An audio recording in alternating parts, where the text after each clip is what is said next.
안녕하십니까. 이어서 경남 소식입니다. 홍준표 도지사가 김해시 교육장에게 건방지다는 발언을 했다는 주장이 허위라고 경상남도가 밝히면서 진실 공방이 벌어지고 있습니다.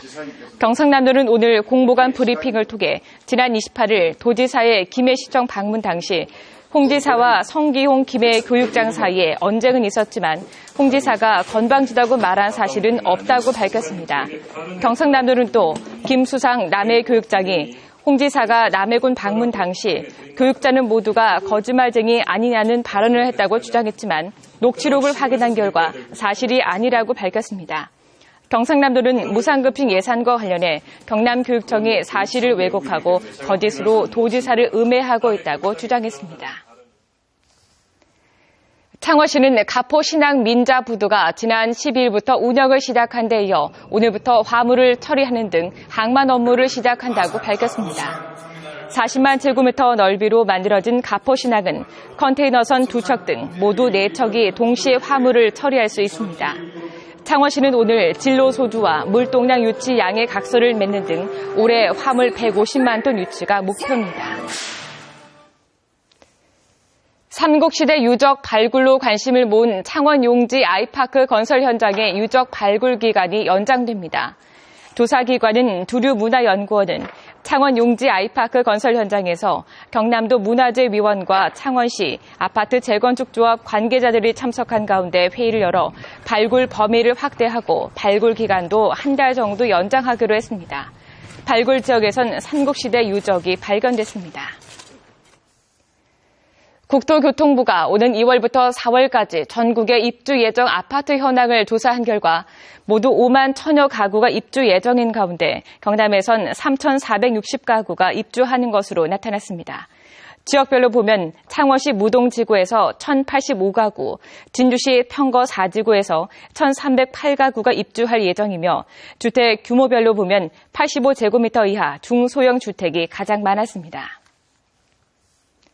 국토교통부가 올해 1월 1일 기준 전국의 표준 단독주택 18만 9,919가구에 대한 공시가격을 산정해 고시한 내용을 보면 경남 지역의 상승률은 5.87%로 전국 광역 지방자치단체 가운데 울산시와 세종시를 이어 세 번째로 높았습니다. 이는 진주혁신도시와 거제와 창원 보금자리 주택 건설 등 택지개발 사업에 따른 인근 지역 단독주택의 가격 상승 때문으로 분석됩니다.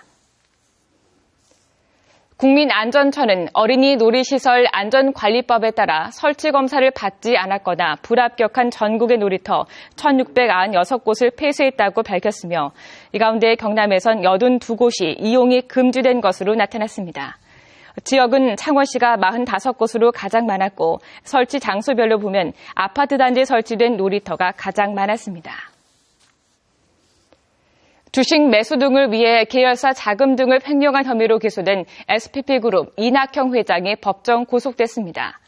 창원지방법원 제4형사부는 오늘 이 회장에 대해 특정경제범죄, 가중처벌 등에 관한 법률 위반죄 등을 적용해 징역 3년 6월을 선고하고 법정 구속했습니다. 이 회장 등은 지난 2001년부터 2005년 사이 계열사인 SPP 머신텍으로부터 빌린 돈을 갚으려고 또 다른 계열사인 SPP 해양조선 소유자금 261억 원을 임의로 횡령한 혐의 등으로 기소됐습니다. 거제경찰서는 유산 문제로 다투다 자신의 친형을 살해한 혐의로 45살 임모 씨를 붙잡아 조사하고 있습니다. 임 씨는 어제 오후 6시 50분쯤 거제시에 있는 친형 49살 임모 씨 집에서 유산으로 받은 땅의 등기 이전을 놓고 다투다가 형에게 흉기를 휘둘러 숨지게 한 혐의를 받고 있습니다.